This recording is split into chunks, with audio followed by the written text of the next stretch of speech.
Good morning, students. How are you? Today's topic is management as a profession or professionalization of management. आज का हमारा topic है कि management as a profession है या नहीं है, या आज के टाइम के मैनेजर्स को हम प्रोफेशनल कहते हैं या नहीं कहते। तो आज का हमारा टॉपिक क्या है?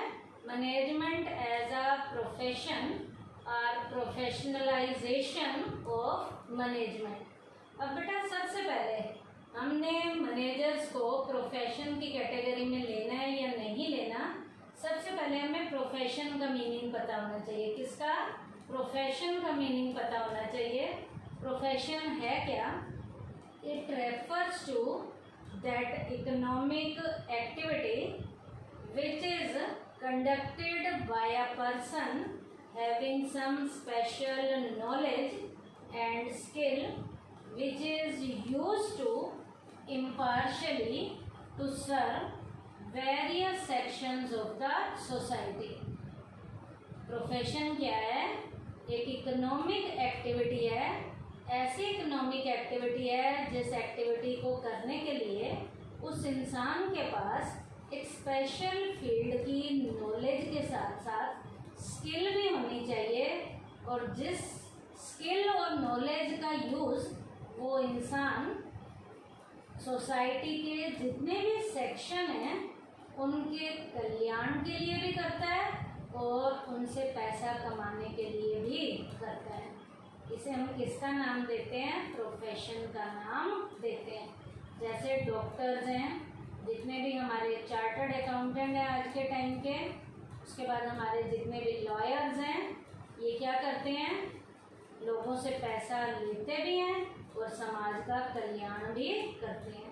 इसका मतलब इन लोगों के पास उस स्पेशल फील्ड की नॉलेज के साथ साथ स्किल भी होती है, और अपनी नॉलेज और स्किल का यूज़ वो समाज के जितने भी सेक्शन हैं, लोग हैं, उनके कल्याण के लिए भी और पैसा कमाने के लिए भी ये काम करते हैं। तो इसे हम किसका नाम देते हैं? प्रोफेशन का नाम देते हैं। फिर से सुन लीजिए, प्रोफेशन क्या है? Profession refers to that economic activity which is conducted by a person having some special knowledge and skill which is used to impartially to serve various sections of the society. Profession एक ऐसी economic activity है जिस इंसान के पास special level की knowledge होती है और स्किल होती है। अपनी नॉलेज और स्किल का यूज़ वो सोसाइटी के जितने भी सेक्शंस के लोग हैं उनके कल्याण के लिए, बिना पक्षपात के उनके कल्याण के लिए अपनी नॉलेज और स्किल का यूज़ करता है और पैसा भी कमाता है। उसके बाद है बेटा, इसमें कौन कौन आते हैं? इसमें हमारे डॉक्टर्स आएंगे, हमारे लॉयर्स आएंगे, हमारे चार्टर्ड अकाउंटेंट आएंगे। ये लोग जो हैं प्रोफेशनल लोगों की कैटेगरी में रोल प्ले करते हैं। उसके बाद है following are the characteristics of profession. आगे बेटा प्रोफेशन की कुछ कैरेक्टरिस्टिक्स बताई गई हैं। We also see here whether all the characteristics are found in management और नॉट। अब ये प्रोफेशन की जो कैरेक्टरिस्टिक है उनका पहले मीनिंग बताऊंगी, उसके बाद फिर बताऊंगी कि ये कैरेक्टरिस्टिक्स जो प्रोफेशन की हैं ये मैनेजर्स में पाई जाती हैं या नहीं पाई जाती। तो हम कैरेक्टरिस्टिक्स बताएंगे प्रोफेशन की, उनका मीनिंग बताएंगे, उसके बाद testing of management as a profession. एक एक कैरेक्टरिस्टिक की मैनेजमेंट पे यहाँ क्या होगी? टेस्टिंग होगी। तो सबसे पहले हम क्या करेंगे? पहली कैरेक्टरिस्टिक जिसका नाम क्या है? Well defined body of knowledge. पहला पॉइंट क्या है? Well defined body of knowledge. इसमें मीनिंग क्या है? All professions are based on well defined body of knowledge. हर प्रोफेशन के पास, हर प्रोफेशनल के पास स्पेशल लेवल की एक नॉलेज होती है that can be acquired from education and training. ये नॉलेज उसके पास कहाँ से आती है? एजुकेशन के जरिए, पढ़ाई के जरिए आती है और ट्रेनिंग के जरिए आती है। तो मीनिंग क्या है इसमें, well defined body of knowledge का, all professions are based on well defined body of knowledge that can be acquired from education and training. उसके बाद अब इसकी टेस्टिंग मैनेजमेंट पे होगी। तो मैनेजमेंट क्या है, management is based on a systematic body of knowledge.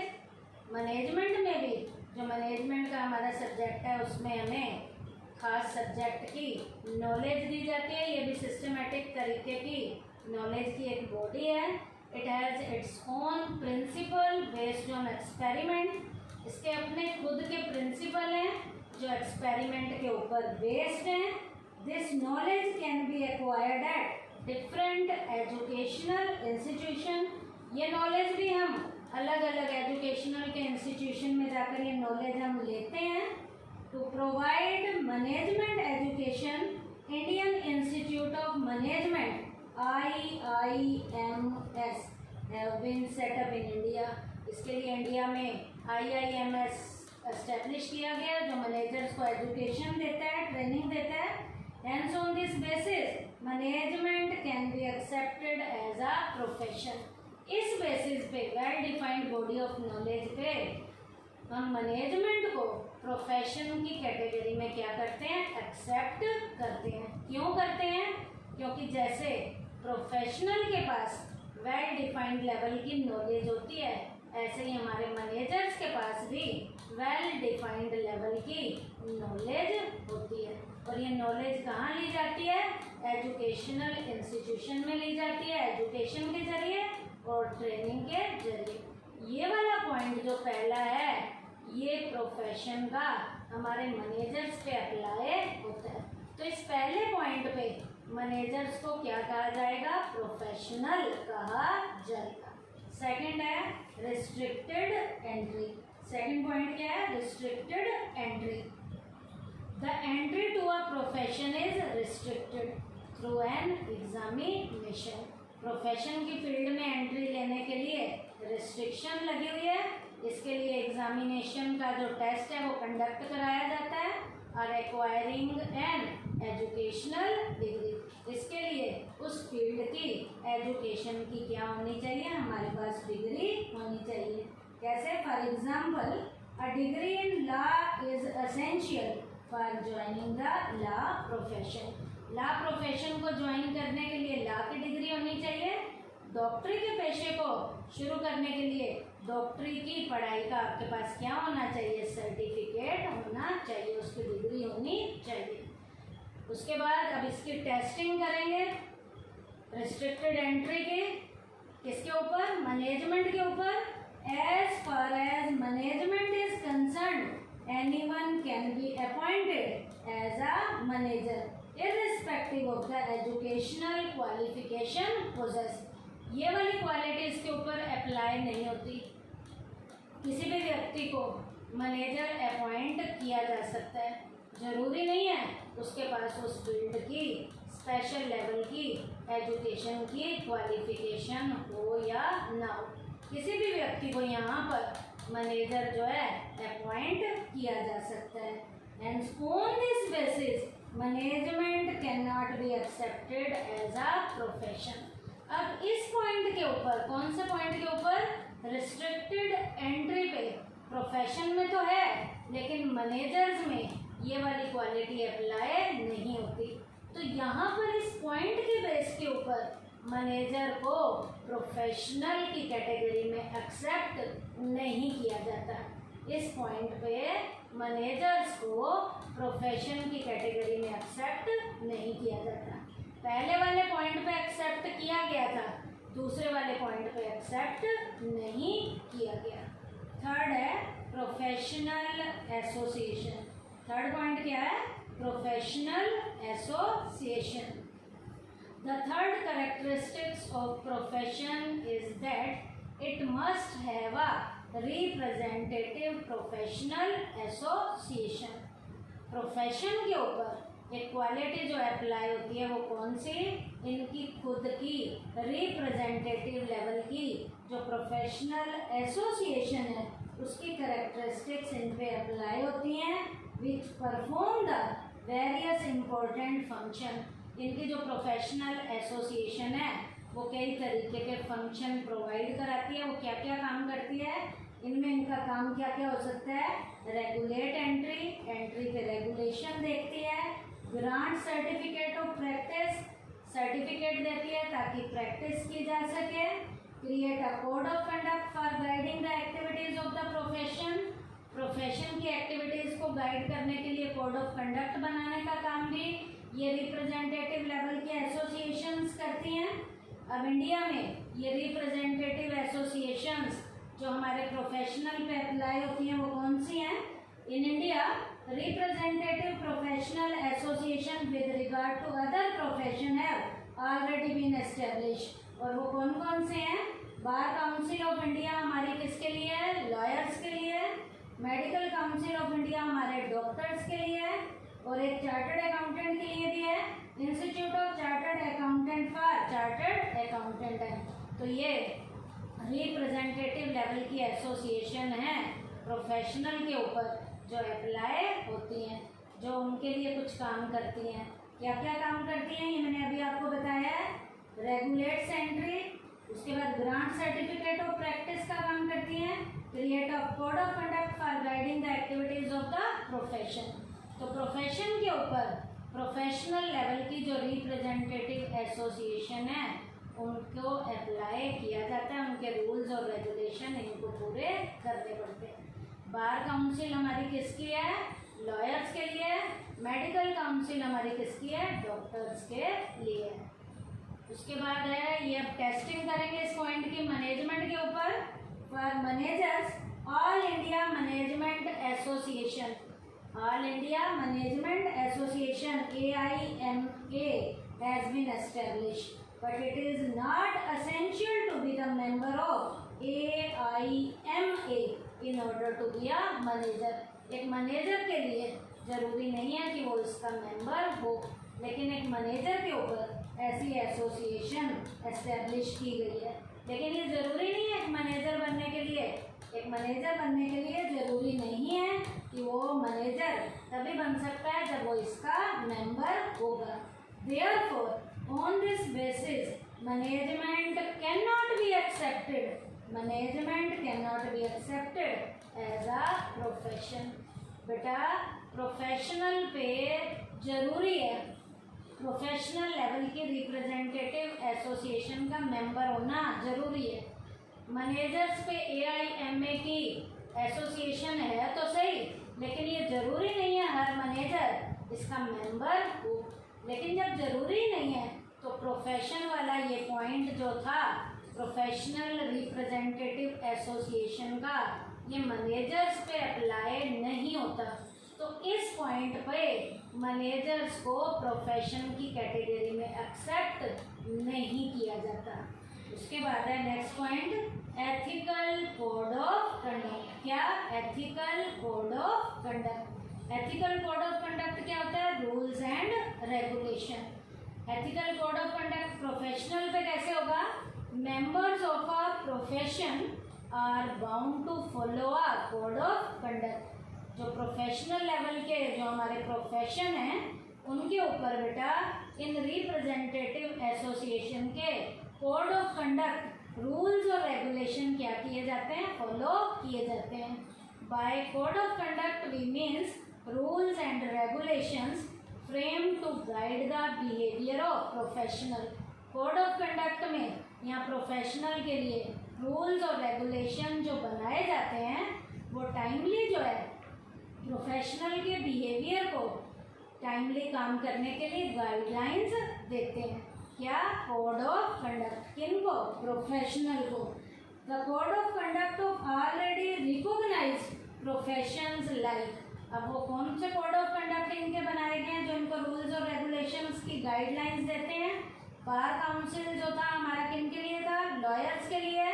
Medical council हमारा किन के लिए है? हमारे डॉक्टर्स के लिए। और चार्टर्ड अकाउंटेंट के लिए भी चार्टर्ड अकाउंटेंट की जो एसोसिएशन है उसके रूल्स और रेगुलेशन उनके ऊपर क्या किए जाते हैं? अप्लाई किए जाते हैं।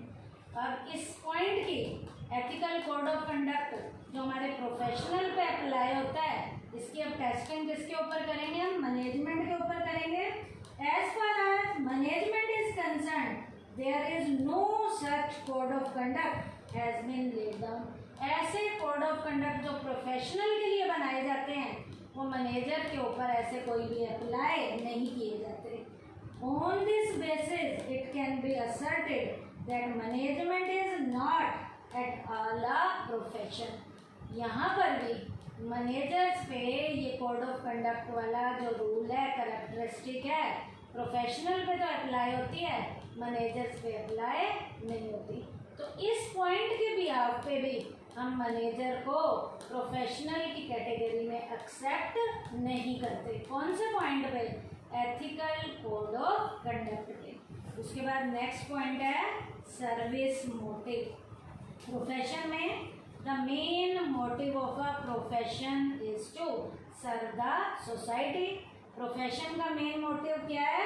सोसाइटी का कल्याण करना भी है। For example, no doubt a doctor follow his profession for his living, but to ensure that his patient get justice happens to be his chief motive.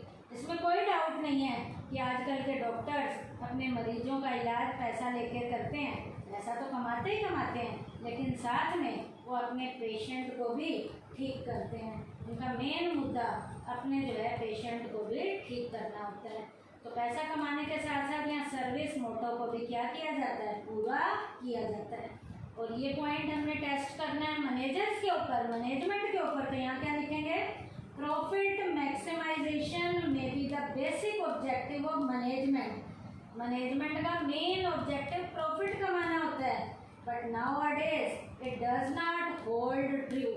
आजकल ये सही नहीं है एंड फास्ट चेंजिंग। आज इसमें चेंज आ रहा है। आज के टाइम में हमारे मैनेजर्स भी थोड़ा बहुत अपने जो उनके एम्प्लॉय हैं उनका कल्याण करने लग गए हैं। The social responsibility of management are being stressed upon increasingly. आज मैनेजर्स के ऊपर सोशल रिस्पॉन्सिबिलिटी का स्ट्रेस बढ़ना शुरू हो गया है। From this point of view there should be no hesitation to accept management as a profession. आज यहाँ पर हमें मैनेजर्स को प्रोफेशन की कैटेगरी में काउंट करने में कोई भी हेजिटेशन नहीं हो रही। आजकल के हमारे मैनेजर्स भी पैसा कमाने के साथ साथ अपनी जो सोसाइटी के प्रति रिस्पॉन्सिबिलिटी है उन्हें पूरा करने लगे हैं। तो इस पॉइंट को यहाँ पर मैनेजमेंट के ऊपर, प्रोफेशन के इस पॉइंट को इसके ऊपर क्या किया है? हमने एक्सेप्ट किया है। अब बेटा यहाँ पर हम कंक्लूजन क्या देंगे कि मैनेजमेंट प्रोफेशन की कैटेगरी में है या नहीं है। On the basis of the above study it can be said that management does fulfil some of the characteristics of profession and some of the characteristics have yet to blossom और develop. अब हम क्या देखते हैं कि managers के ऊपर profession की कुछ कैरेक्टरिस्टिक तो अप्लाई हो रही हैं और कुछ कैरेक्टरिस्टिक हमारी अप्लाई नहीं हो रही। In this way, management as a profession in India is still in its infancy and its development is moving at a slow speed.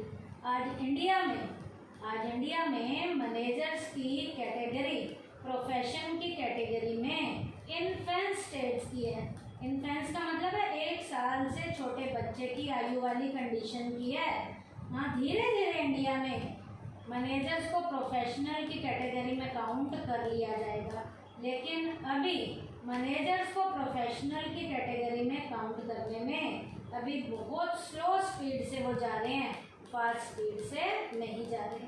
तो मैनेजर्स को आज इंडिया में प्रोफेशनल की कैटेगरी में काउंट नहीं किया जाता, क्योंकि ये कौन से स्टेज में है? इन्फेंस स्टेज में है, शैशव अवस्था में है, छोटे बच्चे की कंडीशन में है। आने वाले टाइम पीरियड में इसका डेवलपमेंट हो जाएगा, लेकिन अभी इसका डेवलपमेंट नहीं हुआ है। तो आज इंडिया में मैनेजर्स को प्रोफेशन की कौन सी कैटेगरी में लिया जाता है? इन्फेंट स्टेज में लिया जाता है। कौन से स्टेज में? इन्फेंट स्टेज में। तो आज हमने टॉपिक क्या किया, मैनेजमेंट एज अ प्रोफेशन और प्रोफेशनलाइजेशन ऑफ मैनेजमेंट, जिसमें हमने प्रोफेशन का मीनिंग किया, प्रोफेशन की कैरेक्टरिस्टिक्स का मीनिंग किया और इन कैरेक्टरिस्टिक्स के मीनिंग के बाद हमने मैनेजमेंट पे टेस्टिंग किया। तो आज का टॉपिक हमारा क्या था, मैनेजमेंट एज अ प्रोफेशन था। थैंक यू बेटा।